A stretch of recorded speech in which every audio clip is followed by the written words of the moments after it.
All right, well, good morning, everyone. I'm Dale Sprusansky. I'm the assistant editor of the Washington Report on Middle East Affairs.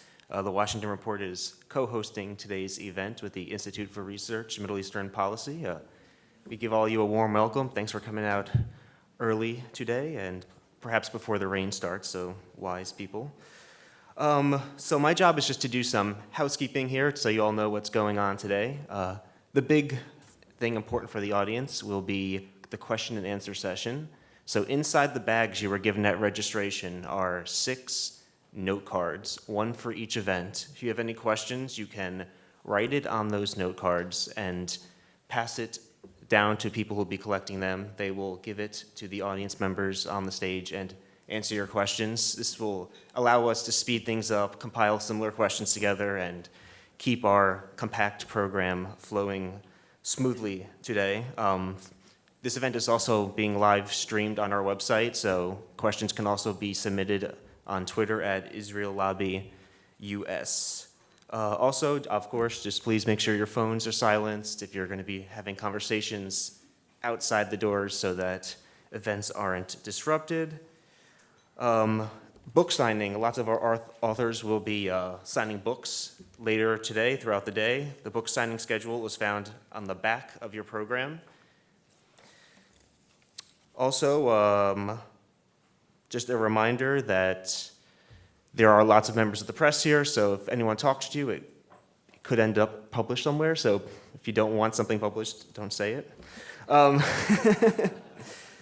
If you'd like to rewatch something or share this event with friends and family and stuff, it will be online on our website, the video, within 24 hours. Transcripts up shortly after that. And so I think that's all I have, and Grant Smith.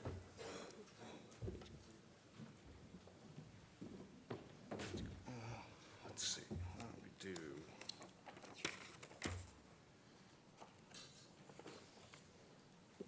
That. Yeah, okay. And so I'm just going to introduce Grant Smith, who is be moderating and speaking on our first panel, What is the Israel Lobby and How Does It Work? Grant is the director of the Institute for Research Middle Eastern Policy, or IRMEP, again, one of the co-sponsors of today's event. He's the author of several books on the Israel Lobby and its various activities. He also recently has been engaged in several lawsuits with the Department of Defense and the CIA in an effort to get information on Israel's nuclear weapons program released. And with that, Grant will take the reins.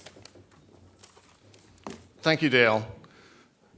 I want to start with a story, and then I'll introduce our other speakers.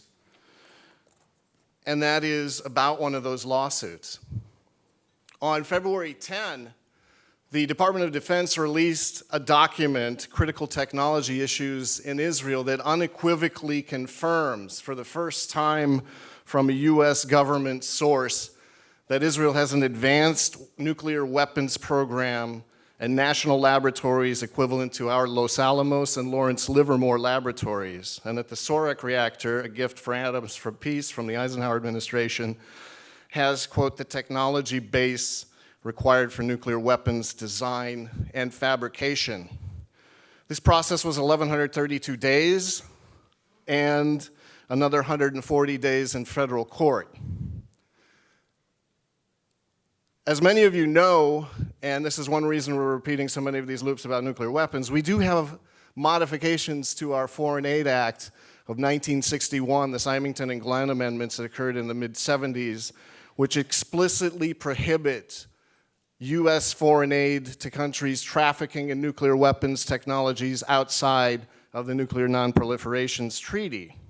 And so our question must be, how much are Americans at this point owed for all of the aid that was delivered on false pretexts? This amounts to $234 billion as of today.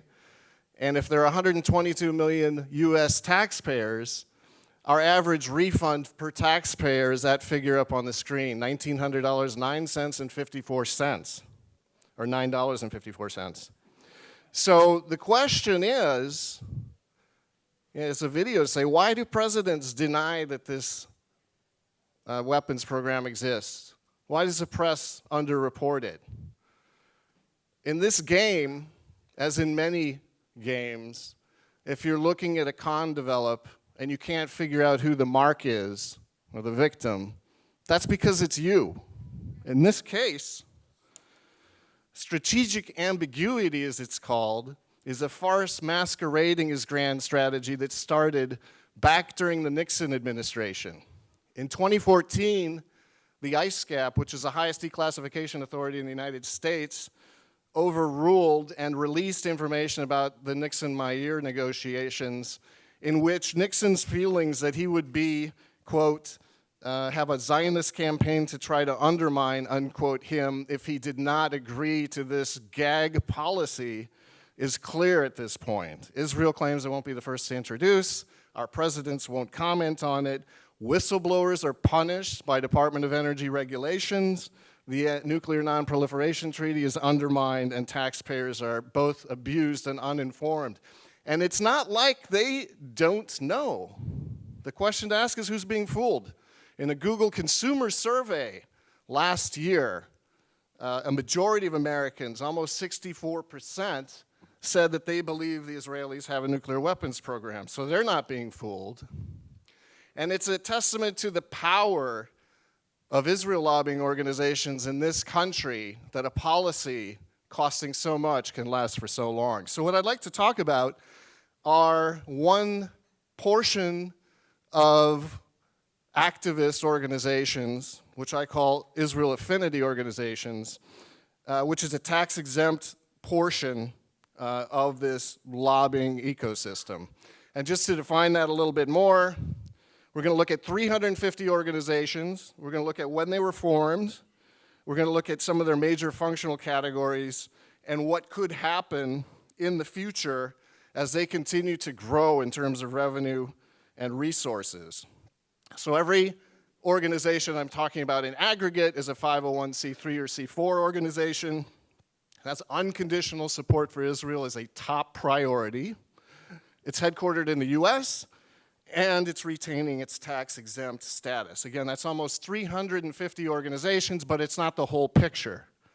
In terms of the whole picture, we realize that in blue we have this darker and darker puzzle called bundling, campaign contributions premised on support for Israel. In red, we know there are captive media organizations. We know that the Brookings Saban Center is a carve-out of that organization that's very pro-Israel. Not counted. Churches, synagogues, not counted. Just the green portion, which is the puzzle piece that we're looking at right now. The first data extract reveals, in terms of the time that they were incorporated or received tax-exempt status, there are 4 great waves. Number 1, the wave asking for approval of Zionism, promotion of Zionism and immigration. Phase 2, state building, the creation of fundraising organizations, the big transfer organizations and subsidy organizations came into play. The 80s and 90s are a period of the media watch and think tanks, the off-splitting of the Washington Institute from the mothership AIPAC. And the 4th wave, I like to talk the attack lawfare at campus monitoring and messaging are the top priorities of these organizations. And later on in the program, there will be a lot of people talking about Israel activity on campus. It's interesting that half of the organizations surveyed, which are the biggest, were created before 1975, and half of them were created after 1975. This is interesting because it coincides with the period at which the Justice Department, after trying to get the Zionist Organization of America to register as a foreign agent 7 times, after ordering the American Zionist Council to register as a foreign agent only to see the lobbying division AIPAC split off 6 weeks later and start the same activities, they threw in the towel. And so the number of organizations exploded, as did the amount of US foreign aid, the blue line, in terms of their lobbying successes. So there's this blossoming of foreign aid that occurs right after DOJ threw in the towel. The demands of these organizations, if you review tens of thousands of Lexis pages have evolved over time from simple recognition to the much more troublesome trade concessions. Of course, our first foreign trade agreement was with Israel. Terrorism designation of Israel's enemies, and finally calls for U.S. military action against Israel's enemies. So these four great waves of Israel affinity organizations leave us asking, what will be the next great wave? I call the last one the imposition wave, in which we're imposed, told how to think on campus, told what Americans think by the Israel Project and its dubious polls, told what's legal and not by the Lawfare Project on campus. These campaigns have been so highly successful because Americans are fooled. In fact, right now, most Americans, according to a Google consumer survey that we took last fall, statistically significant, 58.5% think Iran already has nuclear weapons right now. So just like the run-up to the war in Iraq, where Saddam was believed to be involved in 9/11, involved in possibly having weapons of mass destruction, we're at that point right now in terms of Iran. And who can blame them with terrifying videos? This is a clip from the Clarion video called Iranium, which shows us these menacing Iranian boats off the eastern seaboard launching nuclear Scud missiles into the United States. If I receive that, watch it, and believe it, of course I think Iran has nuclear weapons.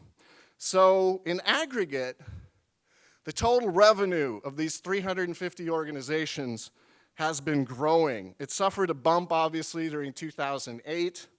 In 2012, it was $3.7 billion a year. The total charitable sector in the US is about $350 billion. That's growing at 4% per year. On average, Israel affinity organizations are growing at 5%. And that makes a big difference over the long run. At present, in aggregate, this sector of 350 organizations with Israel as a top priority are right behind the United Way, the largest tax-exempt organization, and right ahead of the Red Cross. So we're talking about serious money and a very cogent set of different categories of activity. So I'm going to break them down into subsidy, fundraising and local political action, the advocacy organizations, and education and training, and look at their changes over time. The base of this pyramid are the organizations that collect revenue, tax-exempt, send it to Israel, send it as American Friends organizations, American Friends of Technion, et cetera, and ship it overseas. The second level, fundraising and local political action, are the federations and JCRCs. Then we have advocacy organizations like AIPAC, and finally education organizations. So these subsidy organizations represent about 100 organizations. The largest category members are the American Jewish Joint Distribution Committee, and these organizations are basically very much active in collecting and transferring revenue. The second level of the pyramid is much more interesting. It's the fundraising and local political action organizations. There are 152 federations raising large amounts through local fundraising campaigns. Most major fundraising organizations are federations. They give to local Jewish and non-Jewish recipients, but they're also giving large amounts in direct transfers to Israel, and their community relations councils are highly active politically, highly active media watchdogs, and also lobby for local city and state initiatives. The General Assembly rivals AIPAC, except it's a much more comfortable, high-profile gathering of pundits from the media, friendly government officials, etc. They are forming more interesting, robust mini AIPACs in each state, such as the JPAC of California, which is lobbying effectively at the state level. And although they always claim on their websites that they're not official sponsors of AIPAC events and other political events, They're very active in pushing that national agenda down. Close up, if you look at a foundation in Greater Los Angeles, they paid out $50 million in grants, 6.6 in transfers to Israeli organizations, another 3.8 to some of these newer media watchdog, Birthright Israel, which organized trips, the Israel Project, which does research, and money for lobbying to the JPAC of California. If you're not involved in this, the tax impact is still clear. It creates about a $7.8 million hole that others will have to fill. And there's some interesting test cases going on here locally about getting US taxpayers to pay for what was traditionally paid for by the organization, such as $1 million in funds for building a new Hillel on campus instead of having the organization pay for it. Taxpayers are paying for it after lobbying by JCRC. In terms of media watch, this is the kind of thing they watch out for. This single picture of a Palestinian father who was grieving his dead child was organized against the ombudsman to make sure that this anti-Israeli bias would not be shown on the front page. So Israel Action Center media communications organizations are very active through JCRCs. The website of the federations boasts of their coverage. They claim 152 of these with the JCRC embedded and not separately reporting taxes or lobbying expenses, but very active in terms of lobbying. So advocacy is everything else. The large organizations that claim to represent these networks, that lobby Congress, get legislation passed, and essentially work to ensure unfavorable press and buff up Israel's image. If we look at what they're fighting, they're not really fighting other organizations. What they're fighting is public opinion.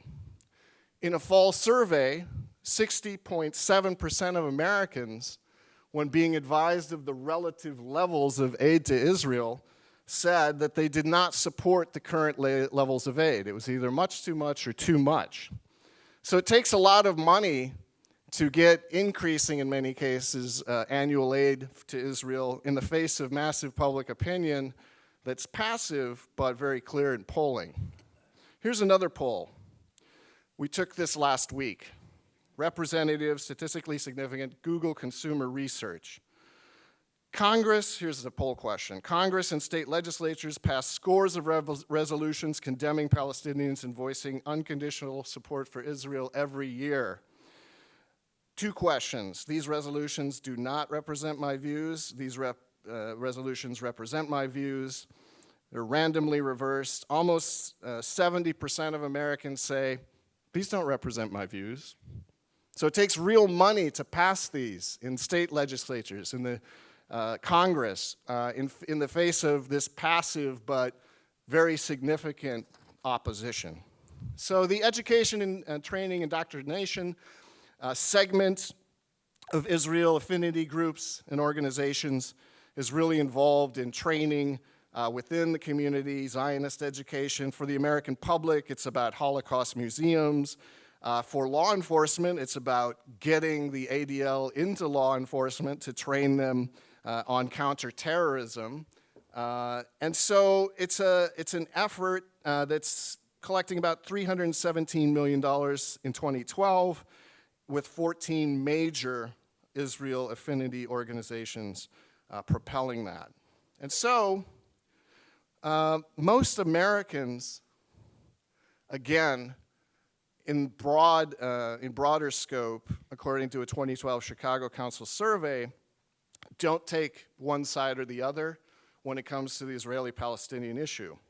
And so it takes real money, real political power to overcome what has been showing up in poll after poll after poll of the general American public. And so that's why I think when you look at the growth of the education segment of Israel affinity organizations, that's been the fastest growing segment since 2001. 108% over the time period between 2001 and 2012, with subsidy organizations growing at 62%, advocacy at 72%. So there's this real effort to reach youngsters, younger and younger, where they are, which is in social media and online, to give them the favorable views that many older Americans have. And it looks like that will continue to be a priority in terms of spending over the future toward the end of the decade as well. So, in terms of employment and volunteers, 14,000 people are on the payroll of organizations that have promoting unconditional support for Israel as a major goal, 353,000 volunteers. And I've listed some of the bigger ones in order, but I would like to go on to what the future portends. And in this case, I think it's going to get worse before it gets better. Israel Affinity Group revenue is growing quickly, more quickly than overall charitable donations. Between 2001 and 2012, we expect that a strong economy, fundraising appeals, and the acceleration since 2008 is going to increase that growth to 9%. And it's worth tracking for one reason. Israel aid is a domestic political issue. It has nothing to do with U.S. national security. It has nothing to do with protecting the United States. It is purely a political issue, and it shows up in the numbers because aid to Israel closely tracks the amount of spending of Israel affinity organizations. When it goes up, aid goes up. When it goes down, it goes down. It's highly correlated.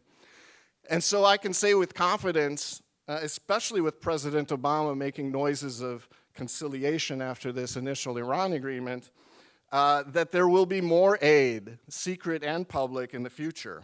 And so we see probably toward the end of the decade, $3.5 billion in aid increasing to $7 billion a year if this trend of correlation between fundraising, sort of a symbol of political support, and aid continues. They're closely related. I would urge, however, every American insist on getting their $1,900 back before this happens. Finally, I want to talk a little bit about agency regulatory capture. I already mentioned the Justice Department threw in the towel. It does not enforce laws on the books about foreign agency and consorting with foreign governments and bringing that in as a domestic political issue. We've had espionage investigations against AIPAC, the ADL, the Weizmann Institute. They were all quashed by political pressure. The U.S. Treasury Department has never pulled tax-exempt status for any reason more innocuous than failure to file. And yet, the charitable purpose of these organizations is dubious. The American Israel Education Foundation, which was granted tax-exempt status as an education organization in '89, is supposed to educate Americans about the Middle East. And it said all research will be produced and published and made available to the general public. Well, it never has been. They don't even have a website with more than one page, and that thing was put up a year ago. Their observable activities are taking members of Congress on trips to Israel, 1,000 of them between 2000 and 2015, and their family members, providing tax deductibility to donors for AIPAC education, what I would call a disinformation campaign. A secret source gave us their latest briefing book, and it's essentially a list of points which, if you read it ahead of Netanyahu's speech and his claims, you'd see that the same claims are in this briefing book to Congress, that there is really no negotiation to be done over Jerusalem, that because Congress recognizes this in resolutions, they're no longer subject to debate. And so it's really interesting to thumb through that thing and see that it's really not education. AIPAC, again, has the same sort of problem in terms of where it came from and when. They were incorporated in 1963, 6 weeks after their parent was shut down.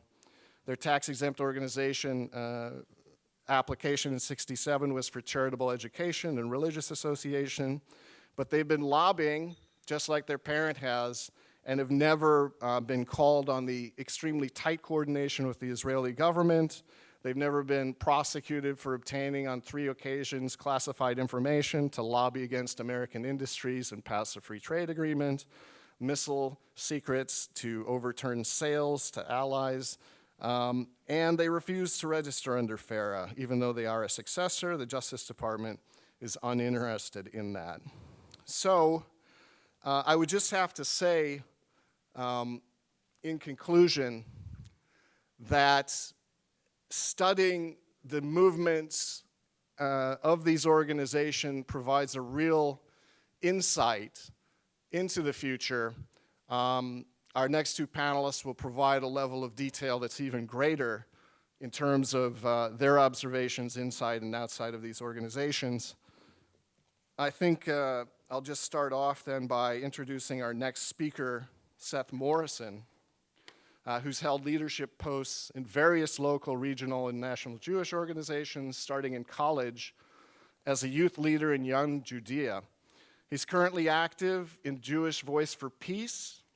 He's serving in the DC Metro Chapter Steering Committee and on the National Congressional Outreach Committee. In 2011, Seth resigned from the Washington, D.C. board of the Jewish National Fund in protest over Israel's repeated evictions of Palestinians from their homes in East Jerusalem. So at this point, I'd like to hear from Seth Morrison. Thank you very much.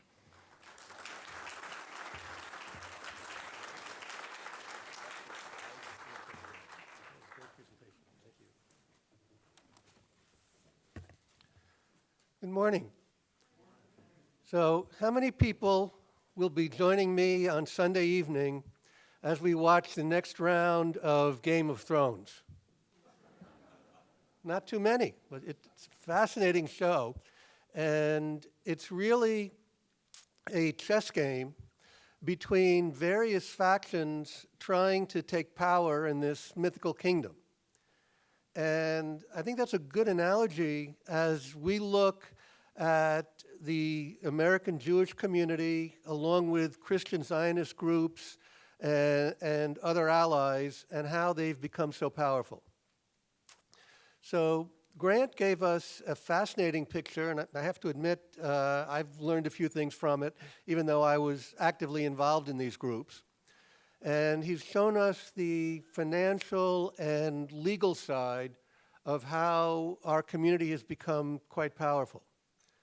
What I'm going to do today is really the opposite, in that I am going to focus on the social side and the community side and talk both about my own experiences and what I've gone through in my transition and also what I've seen and learned about our community. So I guess in some ways you could consider this competitive intelligence. But one thing I want to start with is a realization that I've had on some of the work I've been doing in the last year is that a major reason why our community is so strong on the political side and in the financial side is that in the 30s and 40s, we were a total failure. And if you think back, and those of you who've read history, who've studied the Great Depression, who've studied World War II, you know that we talk in the Jewish community a lot about the Holocaust. But in the 1930s, especially the latter part of the 30s, it was pretty well known that the Holocaust was really bad. Now, we didn't know that there were mechanized death camps, but there were a lot of stories about how serious the situation was. But at the time, the U.S. had clamped down on visas. My 4 grandparents all came from Eastern Europe before World War I. But those who stayed back and tried to get in later couldn't do so. So basically, our community, even though we were thriving and doing well economically, we didn't have political influence. Then during World War II, when we knew about the death camps, our greatest leaders went to Roosevelt and said, bomb the rail lines, save some lives, stop people from going to the camps. And Roosevelt said no. Now, we talk today about the power of our community, and we talk about the fact that the presidents and Congress take direction. But understand that that came from colossal failure, and that colossal failure motivated our community and the leaders at the time to sit down and say, okay, guys, how are we going to overcome this? So taking that personally, I was born in 51, and when I started Sunday school in my synagogue at age 3, we marched around in blue shorts and little white caps playing kibbutzniks. And we were told how these wonderful, brave people were out there saving our people and creating a homeland. All of the clergy members and religious school teachers in my synagogue and in most of the other synagogues were Holocaust survivors. Now, it was sort of a charitable thing. These people came through utter terror. They hadn't gone to college. They needed jobs. We found them jobs. As kids, I have to admit, we were pretty cruel. You know, we made jokes about their accents and all of that. But that lesson also came through that these were people to be revered and were through terrible things. We also knew that you didn't really talk about being Jewish too much outside of the home and the synagogue. I mean, there was not a lot of anti-Semitism on Long Island in the mid-50s and 60s, but we were aware that we were different. But suddenly came June of 67, and everything changed phenomenally with the Six-Day War. We won. We were victors. We were no longer victims. And that made a tremendous difference. And our community, you know, took on a whole different light. That caused me to get involved in Zionist youth work and become very active in it in high school and college.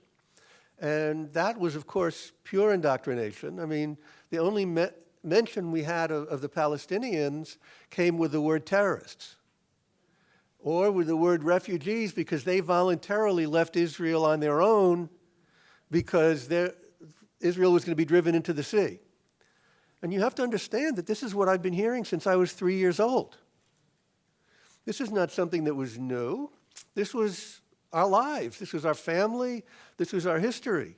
You know, when we get family gatherings, we talked about the cousins who made it out and the cousins who didn't. You know, we talked about cousins who lived in Canada because they couldn't get into the U.S. So, you know, this was a major indoctrination. So after college, I did not move to Israel. I was sort of a failure in the Zionist world. Started my career in cable television, and my second job caused me to leave Long Island and move to Cincinnati, Ohio. So I'm in a new community. I know a few people at work. What do? Well, you look for the Jewish community. And, you know, I found the Jewish person at work, and she took me to her synagogue one day, and then I went to some other synagogues. You get involved in your community. I think it's only a natural thing. Well, what happens when you do that is suddenly somebody comes over to you and say, hey, welcome to town. You know, there's this committee. Maybe you want to help us out. And, hey, you know, I know you don't earn a lot of money. You're young, and we're glad to have you. But, you know, you've got to get used to giving. It's our culture. It's our history. And, you know, you can only give $25, give 25. We respect that. And it became an indoctrination. I then moved on to Seattle, Tacoma. And there I was, you know, a little more senior. I'd been promoted, I had a new job. And they said, will you join our young leadership? Well, hey, you know, there's some status and, you know, get more involved. And then they said, you know, we've decided that we're going to do a young leadership mission to Israel. Now, I'd been to Israel with the Zionist group. I'd been there a few times. But suddenly I was official. You know, you're going on a mission. And, you know, they took us to the Golan Heights, and we looked down at the kibbutzim who were being bombed. And they took us to Gaza.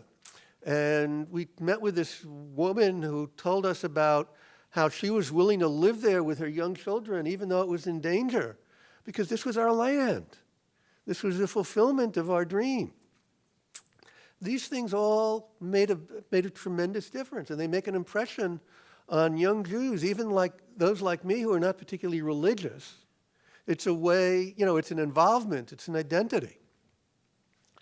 Now, my career took me to the Bay Area, and really by coincidence, I had a couple of things happen at once. A friend of mine from the youth movement, who was basically a member when I was a leader, and I'd sort of stayed in touch with, became a pro-Palestinian activist. And he actually went out and learned Arabic and talked about the fact that, these aren't bad people. And frankly, he called me and asked for some money, but, told me what he was doing and the work he was doing, and basically said, you're not hearing the whole story. And that started a long round of changes. Also, equally by coincidence, I met somebody who was involved in the New Israel Fund. And for those of you who don't know the New Israel Fund, it is a Jewish charity, or Israeli charity, that focuses on civil society, democracy, human rights. It supports many of the civil rights groups that are working on behalf of Palestinians. The one thing they do not do is support BDS, but they are very much progressive, very much in light of things that most of us in this room would support. But when you get into that question of what is a Zionist, they will tell you that they believe in a Jewish state. But the biggest thing that happened to me is that I got involved in an organization called the Arava Institute for Environmental Studies, also through ties from the youth group and family friends. Arava is university-level education on the environment for Hebrew speakers, Arabic speakers, Palestinians and Jordanians, and North Americans. And that became my major personal fundraising focus for a number of years, and took me to Israel a few times, and gave me the opportunity to meet many young Palestinians who were basically saying, I'm so concerned about the environment that I'm willing to sit and live and work with Israelis so that we can work together on the environment. And many stories I could tell you, but the one I think hits closest to home is that a few years ago, we had a couple of Arava alumni, one Israeli-American woman and a Palestinian man, his name was Anton, who lived in Bethlehem and had studied at the Institute. And they were here on a fundraising tour, and we had a day off here in D.C. And I said, okay, what do you guys want to do? You have all of D.C., I'll be your tour guide. And they both said, we want to go to the Smithsonian. We've heard, about these museums. So we went first to natural history, because Anton is an ornithologist and wanted to see that collection. Then when we finished, we had a cup of coffee, and I said, okay, what do you want to do? And we were looking at the map of the Smithsonian, and to be honest, I almost fell off my chair, because Anton said, I want to go to the Holocaust Museum. I've heard all my life about the Holocaust and how the Holocaust is the reason for Israel and how the Holocaust justifies Israel. But I've never really understood it. Can we go there? Now, those of you who tried to go to the Holocaust Museum know that they're sold out most of the time. You need tickets to get in. And, I sort of got my courage up, and I went up to the information desk and said, I have a weird story for you. I'm Jewish, I don't have tickets, but I have a Palestinian man from Bethlehem who wants to learn about the Holocaust. Can I please have some tickets? The woman looked at me like I was nuts, and she said, well, I'll have to talk to my supervisor. But the supervisor came out, and I told her the whole story, and she said, sure, we're honored. And we did our tour. We came out, and we were both pretty emotional, what it's like to visit that museum. And I said, Anton, what do you think? And Anton said, I never knew. I never understood what this was. I never understood how horrible it was. Thank you for taking me. This is terrible. But then he took a deep breath, and I'm glad he trusted me enough to say this. And he has, by the way, given me permission to share this story. He said, but how does that justify what I go through at the checkpoints? Brilliant. And I think that's a very important learning, that we have to separate these things. So I became a J Street activist. I got involved in JNF because of Arava, because Arava gets its funding from JNF, and it was a way to bring more money in. But then I found out that the JNF was stealing homes from Palestinians in East Jerusalem, and I had been told that wasn't happening when I got involved, so I resigned there. But I stayed in J Street and for a couple more years. But then I started finding that J Street, while they're saying all these wonderful things, is not getting anything done, and is not willing to use the power that they had gained to really make change. That as long as they were unwilling to challenge aid, as long as they were unwilling to say, veto these UN resolutions, I realized that J Street just wasn't going to work. And that's when I resigned and joined Jewish Voice for Peace. And it's helped me, over the last couple of years to understand a lot more about these organizations, about this structure, and while still respecting the Zionist idea, because that is part of my heritage and culture, I also, have realized that the current situation is untenable. And, I don't know how we're going to solve this. 1 state, 2 states, there's a lot of healthy debate. But it's clear that strong, aggressive action is going to be required to make change. And that's what I think groups like JVP and others like most of you are willing to do. So let me take this discussion back to the broad level and pick up on where Grant left off. And what I want to talk about is the group that really is responsible for the strength of the Jewish community. And most of you would probably say that that's AIPAC. But I will respectfully say that that's wrong. Do we have the first slide on here? You can just go back, and those are the associates. Right. Oh, we don't have the other slide on here. Oh, okay. We're missing a slide, but that's fine. The group that is really in charge, that you don't hear about very often, is the Conference of Presidents of Major Jewish Organizations. Now, if you look at these slides, you will see on these slides 53 organizations that are every large Jewish group with the exception of J Street and Jewish Voice for Peace.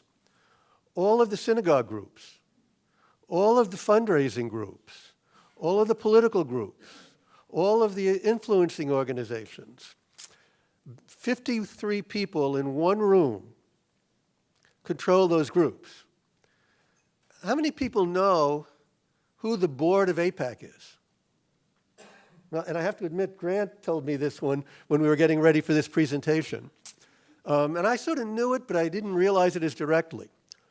The Conference of Presidents, these 53 people, are the board of AIPAC. It is in that body that these decisions are made, and that all of this confluence come together. The synagogues get their marching orders.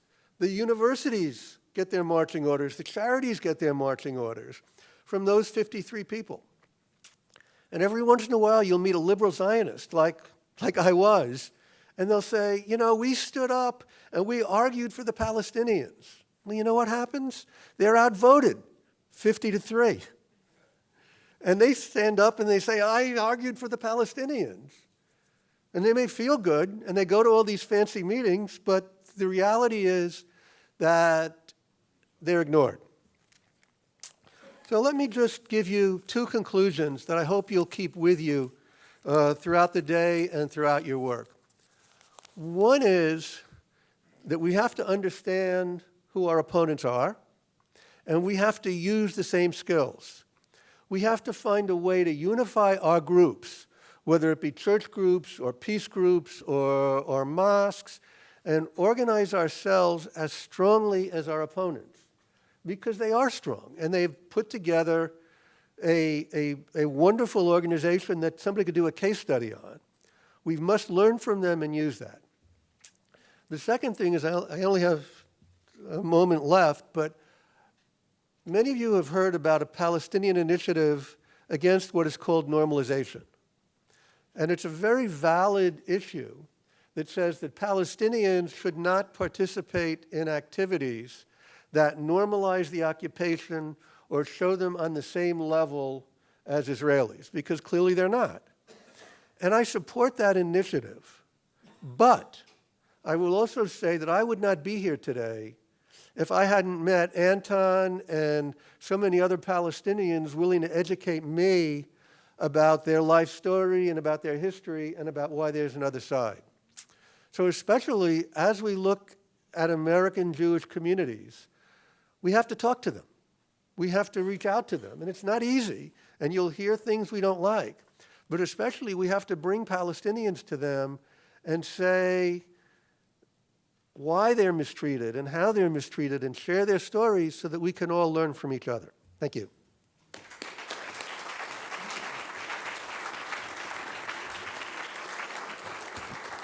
Thank you, Seth Morrison. If you'd like to start passing comment cards to our collectors, Tabitha or Sebastian, you can start doing that.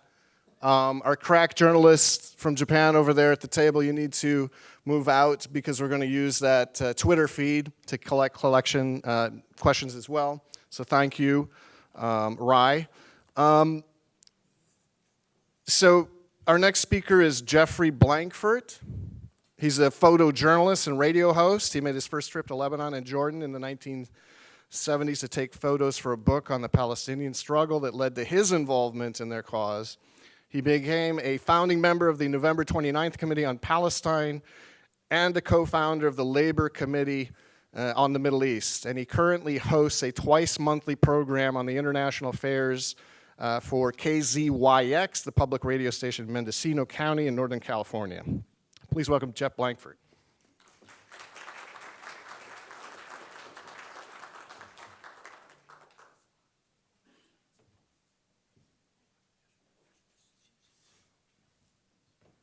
I see my time is ticking off here. First of all, I'd like to welcome you to the most important Israeli-occupied territory, Washington, in case you had any confusion about that. And that will be proven by the fact there'll be no coverage of this event in the national media, as what happened last year, although C-SPAN did cover the event last year, not this year. Well, the Anti-Defamation League I'm going to talk about today was formed by B'nai B'rith, the world's oldest Jewish organization, 101 years ago, last October. It was formed to, quote, to stop the defamation of the Jewish people, to secure justice and fair treatment to all citizens alike, and to put an end forever to unjust and unfair discrimination against and ridicule of any sect or body of citizens, end quote. By 1937, however, it was already in the spying business, providing information to the federal government about individuals and groups that it considered to be subversive. One of them was the first House Committee on Un-American Activities, run by Martin Dies, whose antipathy to Jews was well known, and among its first targets was the National Lawyers Guild, the majority of its members who happened to be Jews. A decade later, in 1947, it joined the House Committee on Un-American Activities in the Hollywood witch hunts, acting as a liaison for those Jewish witnesses who wished to inform on their friends and offering information on those who refused to do so. In October that year, hearings before the House Committee on Executive Department Expenditures revealed that the Civil Service Commission, without congressional authorization, was collecting information on individuals who had not applied for jobs with the civil service. the alleged subversives. And they were providing us information not just the Civil Service Administration, but with the FBI and HUAC. This appalled committee chair, Michigan Democrat Claire Hoffman. When asked to define the groups that had provided the civil service with the information, Hoffman said, "I will tell you that they are smear artists." He was mainly referring to the ADL, which had provided information to the committee and up to 7,000 individuals. Mind you, this was a year before Israel came into being and reflected more the nature of the ADL than its commitment to Zionism. But this would change. With anti-Jewish discrimination no longer a problem, protecting and propagandizing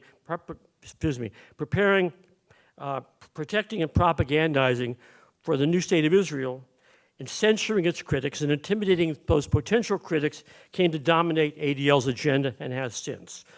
Long before Abe Foxman became the national director, its leadership had already invented the new anti-Semitism, equating criticism of Israel with disliking Jews. In 1971, True magazine interviewed 3 top officials of the ADL who boasted of its use of undercover agents. And the interviewer said, ADL must have a pretty extensive spy network to do all that. Well, it did. It became evident in 1993 when an unprecedented police raid on ADL San Francisco headquarters revealed that its #1 investigator, Roy Bullock, that's how the ADL's chief spy, there he is, described him, was taken part in AIPAC's nationwide, the ADL's nationwide spying organization. The majority of information in his files had been illegally obtained, according to the police, and violations committed by the ADL were so great that the district attorney said there were possibly 48 felonies they would be charged with. At the time of the raid, Bullock was being paid as a cutout, unofficially, for 30 years by a Beverly Hills attorney who was an ADL official, so it would not appear on his records, the ADL's records. At the first, ADL denied even to senior staff members that Bullock was one of theirs. A memo sent to ADL's regional directors simply referred to, quote, information was found in the possession of an individual who is alleged to have a relationship with the ADL, end quote. The memo also attacked reports falsely implying that ADL worked covertly with Tom Girard to monitor Arab Americans, end quote. That was a reference to a police inspector, Tom Girard of the San Francisco Police, whose earlier arrest for unlawfully possessing thousands of computerized files on Arab Americans had sparked the story in the first place. Well, proof of this was a confidential memo of a meeting with the ADL office, in the ADL office with Girard, about a Palestinian Bay Area activist, and the information was then sent to Erwin Sewell, the chief spy master of the ADL in New York. Bullock, who worked with Girard, was being paid $25,000 annually through this cutout, as I mentioned, and his job was to infiltrate and spy on Arab American organizations and those who he referred to as, in his files, anti-democratic organizations and individuals. Some, like neo-Nazis, militia groups, and skinheads, did come under that category, but the majority didn't fit that category. According to more than 700 documents released by the district attorney, Bullock's files contain information on 77 Arab and Palestinian organizations and 647 groups that Bullock labeled pinko and anti-apartheid groups. What Bullock labeled pinko were organizations from every sector of the progressive social, legal, and political spectrum, from the NAACP to the Asian Law Caucus, United Farm Workers, and so on. Any group that might eventually take a position on the Israel-Palestine conflict, he kept files on. The names of more than 12,000 people on whom he kept files, though, were never released. The decision to make what he had public effectively ended the district attorney's political career. But then he caved in to pressure from the Jewish establishment and didn't file any charges against anybody. It didn't help him, however. A separate section of Bullock's files were devoted to groups opposing South African apartheid, including the African National Congress, which the ADL vehemently opposed. His surveillance of anti-apartheid activists reflected ADL's efforts to keep information about Israeli-South African ties from going public. Since, as Bullock acknowledged, he was already collecting this material for the ADL, when he went to work for South African intelligence officially, and being paid for South African intelligence, he was already doing that work. He didn't have to do any more work. His career began to unravel when he infiltrated the Labor Committee on the Middle East, which Bay Area labor and anti-apartheid activist Steve Zeltzer and I founded in 1987. Bullock attended the first two meetings at Zeltzer's house, and he had infiltrated a anti-apartheid group that was supporting an imprisoned South African labor activist, and that's the way Steve invited him to come to the first meeting. And I had met him because he had infiltrated the American Arab Anti-Discrimination Committee, where because of his beefy appearance, he worked as security at their events. Shortly thereafter, I received in the mail a page from the Journal of the Institute for Historical Review, which claimed that Bullock, who had attended its conferences, had been working for the ADL and spying for it for 25 years. While no fan of that group, I suspected what it said about Bullock was true. So Steve and I met with him and showed him the article and asked for his response. He denied working for the ADL, but he did say that he had attended the conferences of the Institute for Historical Review. And he'd done so, he said, in order to recruit members for the American Arab Anti-Discrimination Committee, which of course is the last place the ADC would want to recruit members, but the ADL would want them to because they could blame and smear the ADC by saying they're pro-Nazi or Holocaust deniers and so on. Having made some inquiries on my own ahead of that meeting, I asked Bullock to explain why he happened to turn up at so many Palestinian conferences around the country. Well, he was an art dealer, he explained, and by coincidence, his trips to buy art, coincidentally, were at the same time that Palestinians were holding conferences around the country. Well, to back that up, and this is important, he provided references to two art galleries that he said would back him up as being an art dealer. Well, Steve and I realized that this guy was a fraud. He was actually a spy, so we didn't bother checking the references, but I kept those references. And so when the Girard story broke in the paper, I thought that there was a connection between Bullock and Girard. And so I called Dennis O'Patterney, who was the Examiner reporter writing about the story, and I said to him, "Does the name Bullock mean anything to you?" And he said, "Boy, does it." At that point, it was only a last name in Girard's files. And so I gave him the name of the art galleries, and he called the art galleries, and then the story broke, and ABC came out, photographed Bullock on the streets of San Francisco, and it became the big story in the local newspapers. And I was attacked in Jewish newspapers from Jerusalem Post, Jewish Forward, Washington Jewish Week, for having done that, having exposed their spy. By a twist of fate, ABC wanted to speak to one of the people who had been spied on by Bullock, and so the Assistant District Attorney, John Dwyer, gave them Steve's file, and in Steve's file was my name. So Steve called me to tell me, "You're in my file." So I called Dwyer. It was about 2 o'clock in the afternoon. I said, "Could I get my file?" He said, "Sure, come over and get it." And I wasn't that far from the Hall of Justice, so I went over to get it.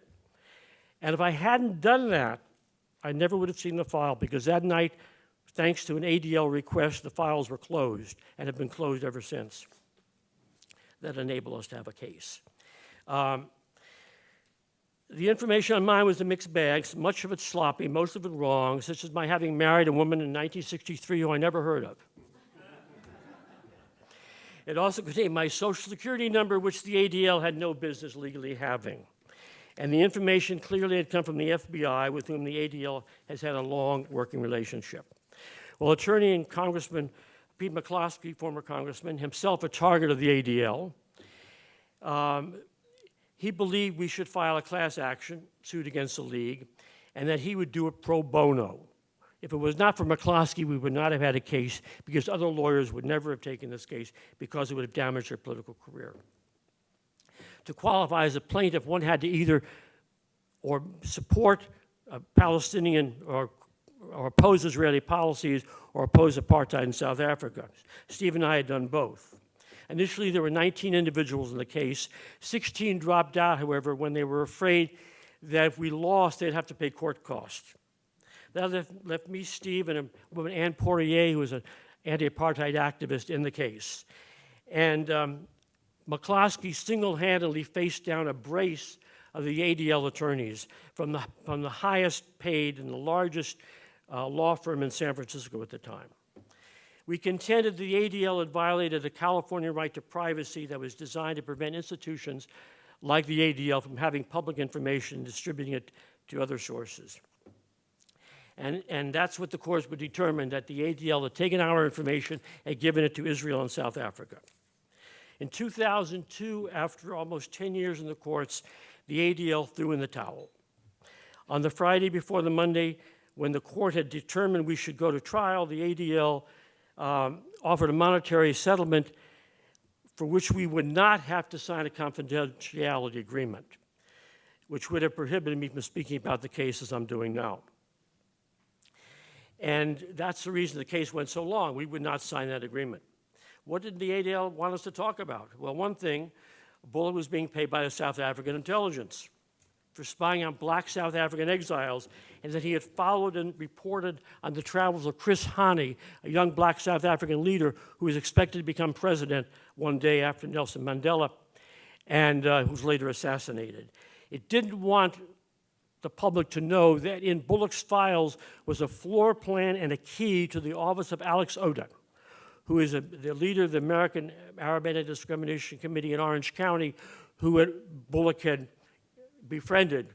And that was in his files, and Bullock was never asked about how he had these files, had the key and the floor plan of Oda's office in his files. ADL also wanted to bury the fact that it was operating a national spy network and had 7 spies around the country, and at least 7 spies like Bullock, working in different Arab American communities, reporting information to the ADL. A telling moment came when Pete brought Victor Ostrovsky, the former Mossad agent, down to Redwood City for a deposition. And the ADL lawyers asked him to give him the information that he had taken from Mossad when he had left Israel and used it for his book.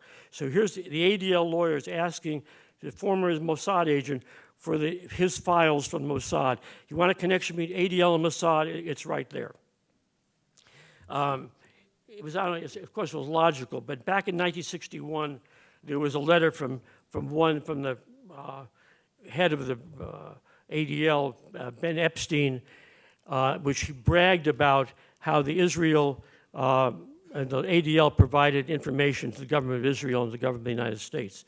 So, and he bragged about that when Joftis, who was the head of the B'nai B'rith, complained, Joftis was fired. He said the ADL shouldn't be doing that, said Joftis, and so Joftis lost his job.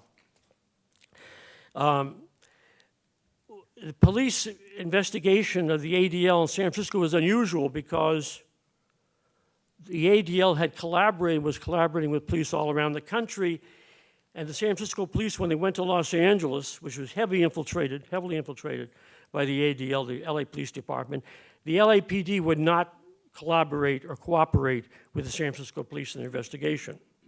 The San Francisco police behavior was not atypical. For years, the ADL has been currying the favors of police chiefs and law enforcement officials across the country, sending them on all expense-paid trips to Israel. Gerard had been on one of those trips.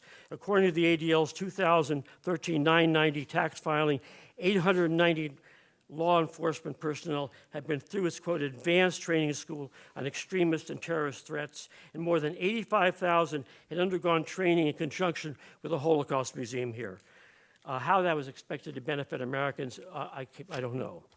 In one of his publications designed for law enforcement officials, the ADL boasted that, quote, through strategic cooperation with the FBI, Israeli police, and others, we facilitate the exchange of information and best practices regarding extremist threats.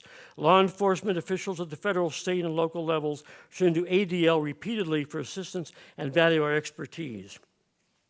We exchange with law enforcement personnel across the country on a daily basis, monitoring individual extremists and extremist groups. It's a scary scenario, but not without its ardent supporters, such as FBI Director James Comey.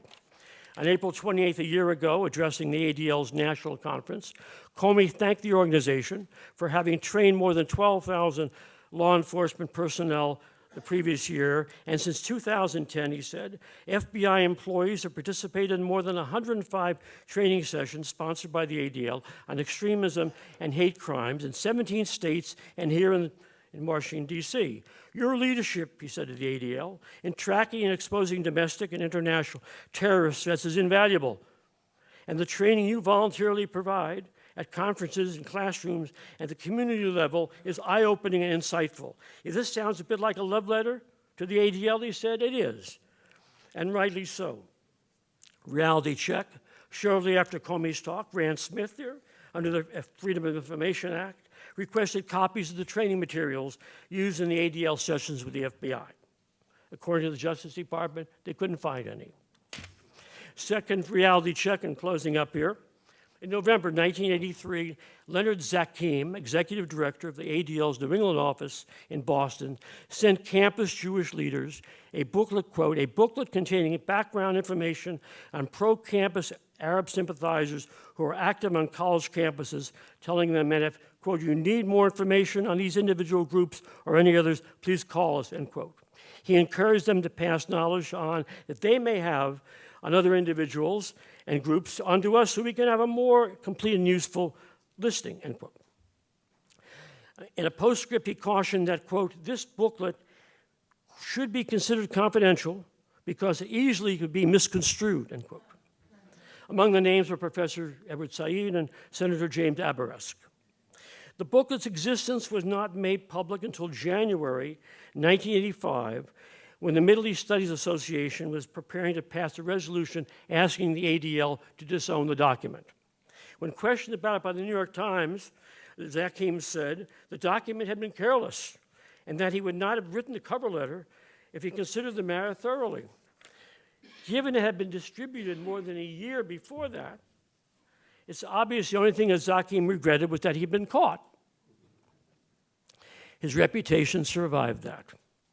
In 2002, Boston had a new bridge, and they named it the Leonard P. Zakim Bunker Hill Memorial Bridge, after Zakim and the American colonists who fought the British at Bunker Hill. I would very much doubt that if those colonists were around today, they would like to be linked with the ADL. Thank you very much.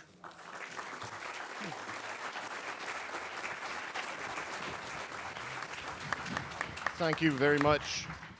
Do we have these mics on? Okay, that's great.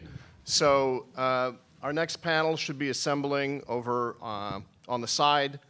Again, if we can have Jeff Blankfort's questions brought up to him directly. We're going to start the next panel right on time, so we've got about 5 minutes for questions. You can always ask us later as well. I've got a few questions here. Question number one, can't Arab allies of the U.S. use the legal approach of lobbying to influence the U.S. Congress? The answer is no. The 1938 Foreign Agents Registration Act is selectively enforced. If you're Pakistani, you will be prosecuted if you attempt to do this. It is only there's only one country that really has a total exemption to this. Question number two, how many A-bombs does Israel have? I don't know. Jimmy Carter, after he left office, speculated it was 100 or 150, something like that. About 300. 300, okay, thank you. Saw him this morning, maybe. All righty. Okay, I quoted documents proving that Israel has nuclear weapons laboratories equivalent to Los Alamos. Does that mean that it not only has a fission bomb, but also a fusion bomb? The report, again, you can find it online, Critical Technology Assessment in Israel and NATO Nations. It states unequivocally that in 1987 they were developing the codes they needed to build hydrogen bombs. So look at the report, but it's pretty unequivocal. So I'll leave it to Seth. He's going to go through his questions. Okay, I'll try to go through these quickly because there's a lot here. How could or should you delegitimize the Israel lobby without delegitimatizing Israel itself? Do you think Israel is sustainable? You know, in all honesty, I don't know. What I do know is that, you know, we tend to focus on the Israel-South Africa analogy. And there is a problem with that analogy in that in South Africa, the whites were like 10% and the blacks were like 90%. In Israel, roughly 50% of the people are Jewish. We have a horrible situation with competition for the land.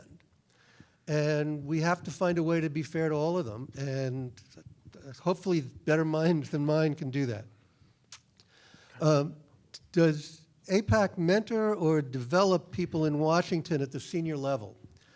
I'd say it's the wrong question because what AIPAC does is it starts at the beginning. In local communities, AIPAC is politically neutral. They recruit both Democrats and Republicans and go to see everybody. So if you run for city council or state legislator, somebody's going to come over to you and say, hi, I'm a Democrat. If you're a Democrat, then I'm a Democrat. I'm from AIPAC. We just wanted to say hi, and by the way, here's my check. Now, it's somebody who was probably going to give him a check anyway, but he's doing it through AIPAC so that he gets the influence. So by the time they get to D.C., they're already purchased. Do you want me to go through? I want you to do one more, and then Jeff has the final. Okay, let's see. Oh, this is an interesting one. Talk about the funding of the Conference of Presidents. Again, it's a non-issue. These are the heads of the groups that we just heard raised millions. The Conference of Presidents is unbelievably small. It has one executive, and I think maybe if I read correctly, it's like 5 or 6 staff. They do it. They're a decision-making body, not an operational body. So funding for them is not an issue. It's interesting, Malcolm Hohenlein, who's a longtime executive director of the Conference of Presidents, bragged back in 1995 when Clinton was president as having been like the architect helping to form the first counterterrorism and death penalty act, which added the number of possible death penalties under the federal law, but also really responsible for making it almost impossible for Arab Americans to donate money to Palestinian organizations without possibility of being arrested for collaborating with a terrorist organization. So they're very instrumental, and they have access to the offices of every member of Congress. We've got 55 seconds. 49. One other thing I should say about AIPAC, you'll be hearing about it later, is they have their meetings and dinners and luncheons all over the country, and they invite members of all the local officials, mayors, city councilmen, supervisors, police chiefs, anyone who's a potential candidate for Congress. And when they leave, then the local federations, Jewish organizations, then send those officials on all expense-paid trips to Israel. So by the time when they come back, they realize that these organizations are powerful politically, and if they're ambitious politicians, they know where the bread is buttered. And so they're in Israel's pocket even before they run for Congress. Thank you very much. Next panel, please. Thank you.